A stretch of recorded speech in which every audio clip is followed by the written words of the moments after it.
Hello and welcome to the Class Experiment. So this is another video on Vince Foster, Epstein, Hillary Clinton, that whole debacle.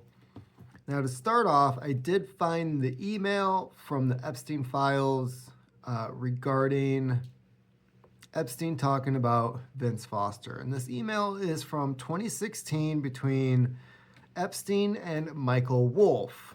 If you recall that name, he's a well-known writer. And let's see here. Michael Wolff initially wrote what was the letter. Now, we don't know what this is pertaining to. And Epstein replied, "Newsbomb, Nussbum, White House counsel, Hillary doing naughties with Vince." So he's referring to the affair that Hillary Clinton had with Vince Foster. And I did find some side articles regarding the possibility that Chelsea Clinton is actually Vince Foster's kid. Although they're saying that was debunked, but it doesn't say how that was debunked. Like, was there a DNA test? Don't know. Like, I can see where Chelsea definitely looks like Hillary. But as for who the dad is, I feel like that's up in the air. So then Michael Wolff writes back, "What's the thumbnail on Nussbaum Foster?" And Epstein replies, "Maybe we can ask why Bernie Newsom got Vince Foster's letter quickly." I'm guessing maybe that's the self-deletion letter that they're referring to here. That is a Hillary problem. Okay, so obviously he's talking about why it took so long for the self-deletion note to be handed over. He's now blaming Hillary for that debacle going on. He would smile, then you can ask his relationship with electricians' unions and Mar-a-Lago, and out you go. Okay, so maybe this is in reference to Trump. I'm not Mar-a-Lago, electricians' unions. So clearly this is May of 2016. So this is before the election. Okay. So I think what's happening is they're looking for possible dirt on Hillary, maybe to offer it to Trump for something. But it was pretty well known that Hillary was having this affair. And I mean, you even had quotes from state police officers who guarded the governor's mansion and talked about how Foster would stop by whenever Bill's out of town. So this was an ongoing thing. But I mean, he is implicating that the self-deletion letter was probably fake, that Hillary had something to do with it, because a lot of what was in the letter itself was trying to exonerate Hillary for certain, I'm guessing, embezzling activities when it came to financing of White House renovations. So there you go. That is the email in particular that people are talking about when it comes to this topic. Now, to get on to the next section of this book that we're going to go over, I don't know how much of this we're going to get through, but we'll find out. So this one's called Fostergate on page 181 of this book by Whitney Webb. It is a 2-volume series. I highly recommend checking it out. I do believe this is independently published by Trine Day? I can't read that. There is the name of the publisher. I do believe this is independently published. So, Fostergate. In 1995, journalist James R. Norman, then working as Forbes Ace investigative reporter, back when magazines had such things. And a senior editor at the magazine wrote a cover story for Forbes entitled Oil Guns Greed, which centered on Chase Manhattan Bank and allegations related to bank fraud, oil trading, and bombs. The connection he uncovered there led to develop another and arguably more groundbreaking investigation, which bore the title Fostergate. On April 17, 1995, Norman sent a letter to Michael D. McCurry, White House press secretary, the contents of which were later leaked onto the early internet. In that letter, Norman had informed McCurry that Forbes was preparing an article for immediate publication and was seeking comment on several allegations contained in the reporting, of which there were 10 in total. A few of them deal with Foster's role with Jackson Stevens-owned company Systematics, previously discussed in Chapter 9. These allegations, as Norman wrote them, were as follows. Number 1, that Vince Foster, while White House deputy counsel, maintained a Swiss bank account. Don't we just expect all of them to do that these days? 2, the funds were paid into the account by a foreign government, specifically the State of Israel. So Vince Foster, Israel. Okay. 3, that shortly after his deletion, the coincidence of the onset of severe and acute depression, Vince Foster learned he was under investigation by the CIA for espionage. Okay. This is getting a little more interesting. That this information was made available to him by Hillary Rodham Clinton. That was number 4. Number 5, that while he was White House deputy counsel and for many years prior, Vince Foster had been a behind-the-scenes control person on behalf of the National Security Agency for Systematics, a bank data processing company integrally involved in a highly secret intelligence effort to monitor World Bank transactions. So this was going on back in the 90s. That Systematics was also involved in a laundering funds from covert operations, including drug arms sales related to activities in and around Mena, Arkansas. If you want to know more about that, you can watch the Barry Seal movie. Is it Made in America? American Made. American Made. That's the title. Mena, Arkansas. 7, that through Systematics' relationship with E-Systems, Vince Foster may have had access to highly sensitive code, encryption, and data security information of strategic importance. Number 8, that both prior to and after his death, documents related to Systematics were removed from Vince Foster's office in the White House. Remember how investigators were pissed that they were not allowed in the office, but everybody was coming and going, taking stuff out? Number 9, that the meeting at the Cardozo Landau estate on the eastern shore of Maryland at the weekend before Vince Foster's deletion was attended by, among others, George Stephanopoulos. Number 10, that Hillary Rodham Clinton was also a beneficiary of funds from Foster's Swiss account. This is why I don't have a life insurance policy. Yeah, so Hillary's banging this dude. He's got a Swiss bank account. Somehow her name is listed as a beneficiary to the funds in that Swiss bank account.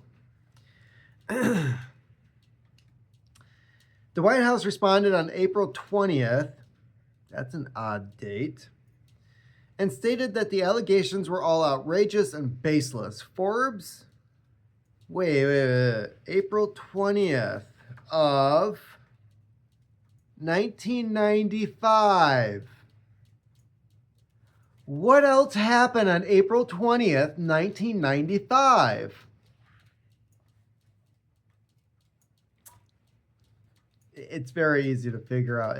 I mean, if you're on this channel, you should know April 20th, 1995. It should just, yeah. Stated the allegations were all outrageous and baseless. Forbes killed Norman's story, which was due to be published in May, with the magazine's editor James Michaels claiming that the story would not be published because many of the story's sources were not credible. Norman's story related on several anonymous sources in intelligence, including the CIA, and, as can be surmised by the allegations above, centered around charges that Foster had been under CIA surveillance for seeing U.S. secrets to Israel and secreting the proceeds in a Swiss bank account. It also alleged that Hillary Clinton had been involved in the selling of those secrets alongside Foster.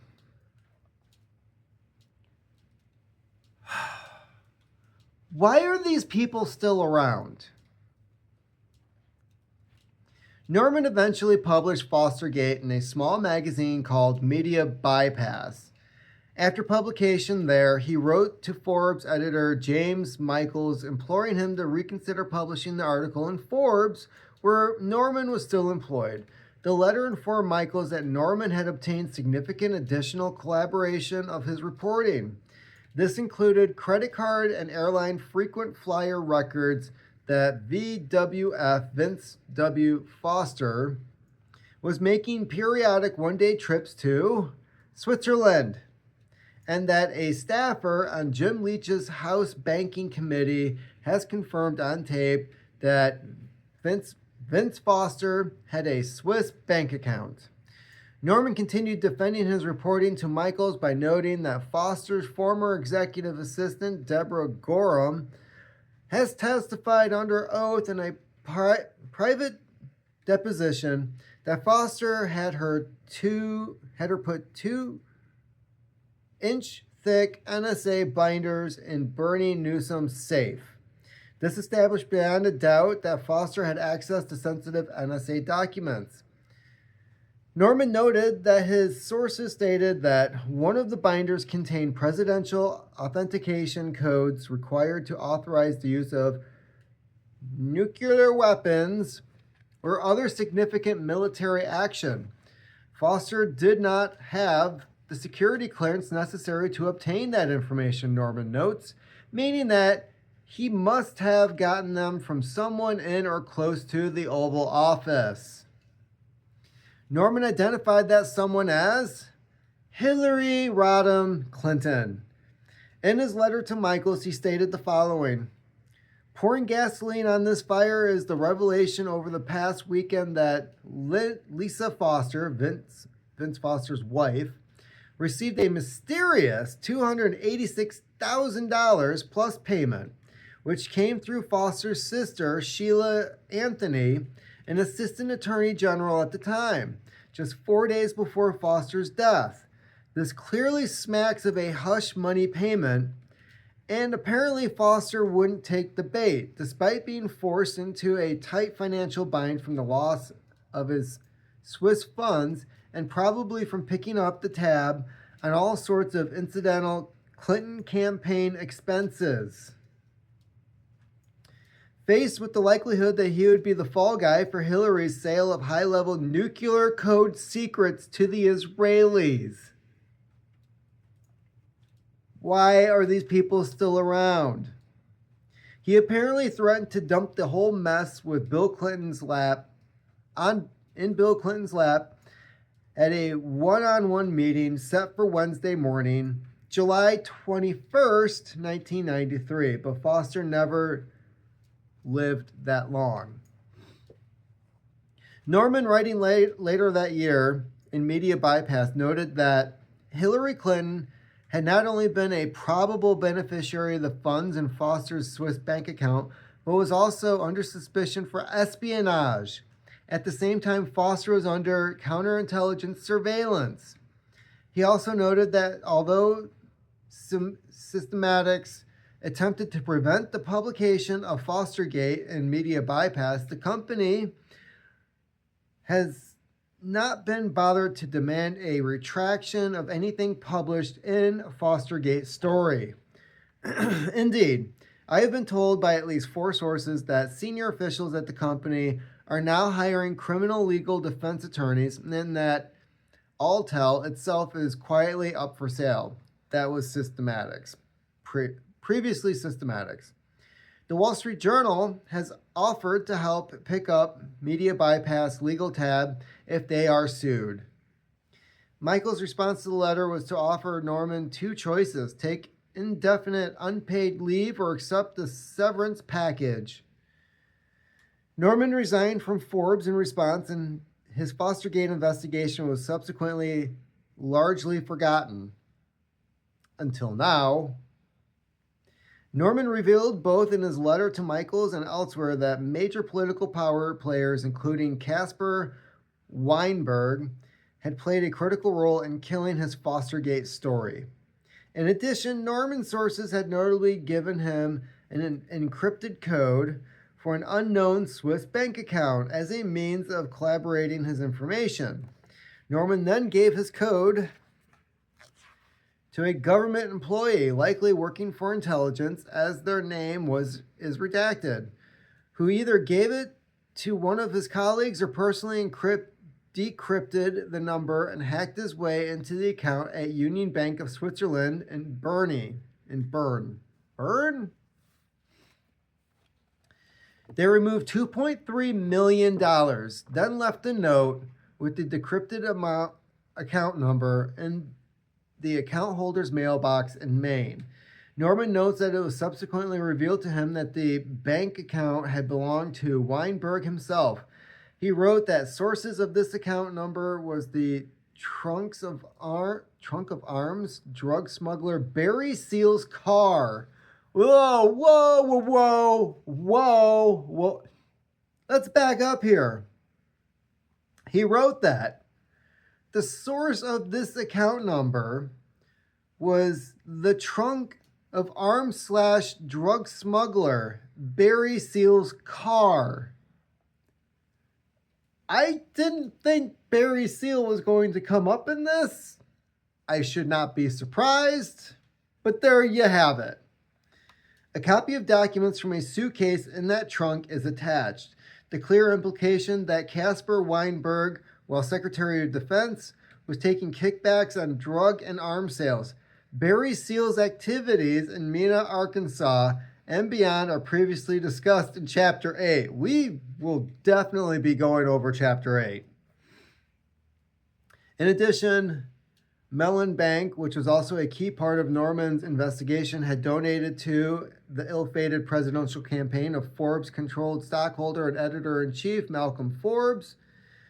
When Norman had sent a letter to bank executives in connection to his Fostergate investigation, Malcolm Forbes reportedly received numerous calls urging him to kill Norman's story. Why is this so... Good Lord.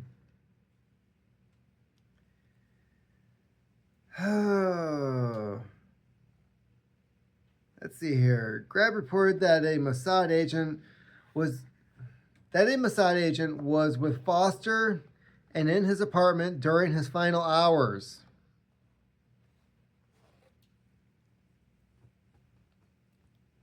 Makes sense.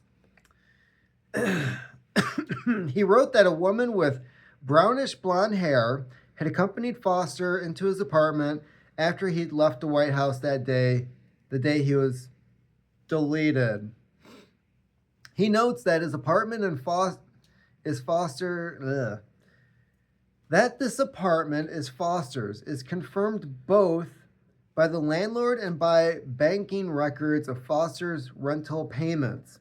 The front entrance to Foster's apartment was being videotaped as part of an ongoing national security investigation into espionage by members of the White House. It seems like that's back when these agencies still did their jobs. The woman in the tape has been identified as an Israeli agent. This videotape referenced by Grab did not record the exit of Foster and the woman, only their entry, suggesting they left via the apartment's back entrance. However, Grab investigation found it unlikely that this woman had been responsible for Foster's deletion, which would mean that meeting was likely related to the Fostergate allegations regarding Foster and espionage on behalf of Israel. Grab's investigation instead pointed to a Bush plumbers unit. Bush plumbers. Okay, so I'm guessing Daddy Bush, Herbert Walker Bush,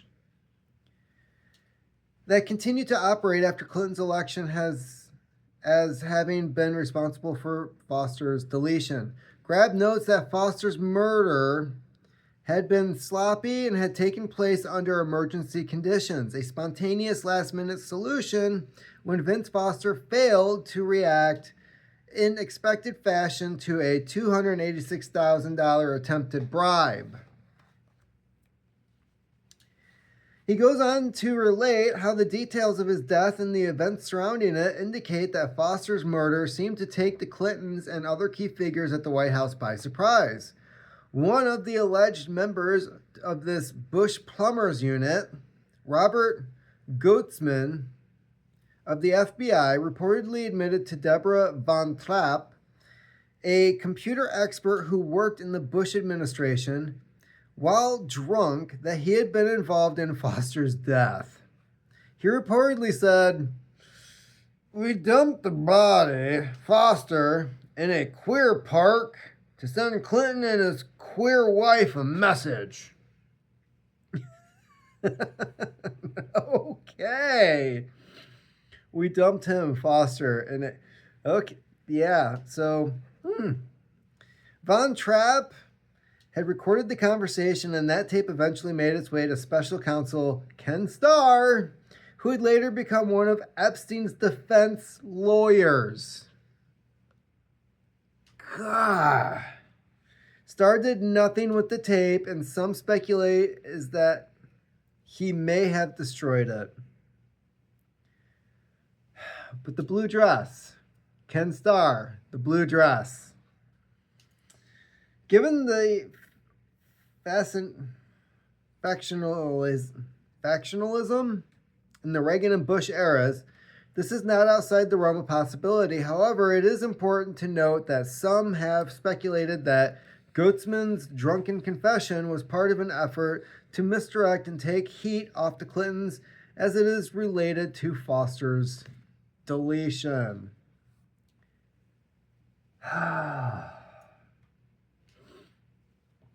Okay, so all of at this point, I have to take a guess that Foster was covering for somebody else, if you know what I mean. And this is why people these days say, I have no will to self-harm, I don't go boating, I have a fear of heights, I have no fetishes involving rope of any kind.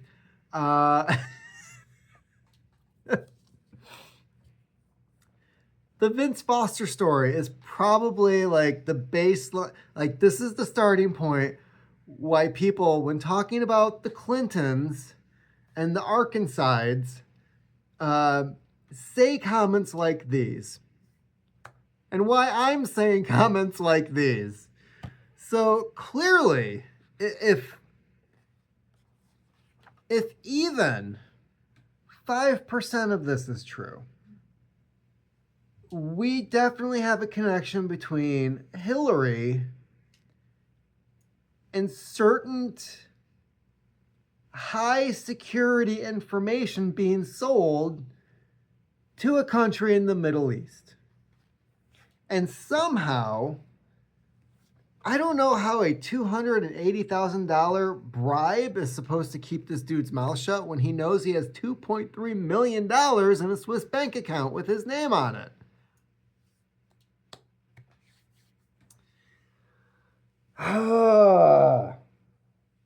So that's where we're at. That's Fostergate. Basically a news story that was killed. Why is it that anything with gate on it? Like the gates of pizza, okay? That was a story that was killed.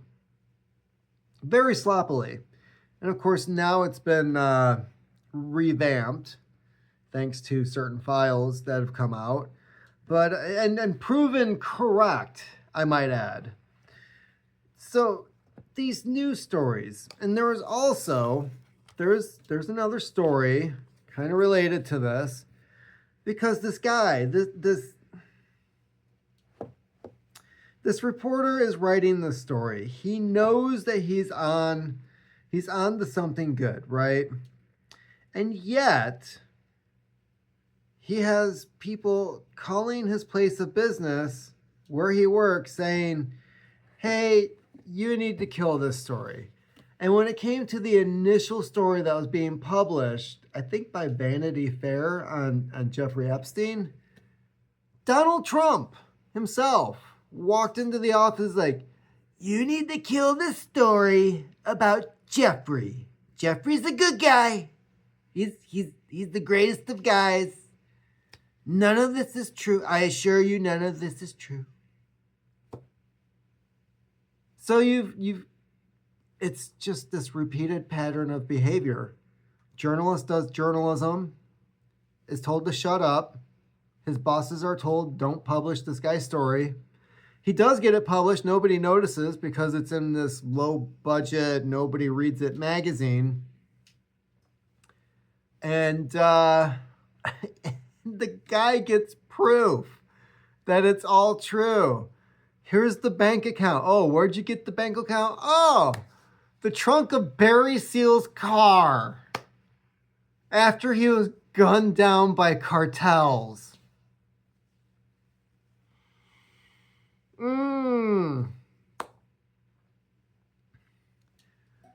So this is part 2 of the whole Vince Foster thing. Obviously, Epstein didn't really come up in this one. However, I mean, it's juicy. That's where I'm going to leave it.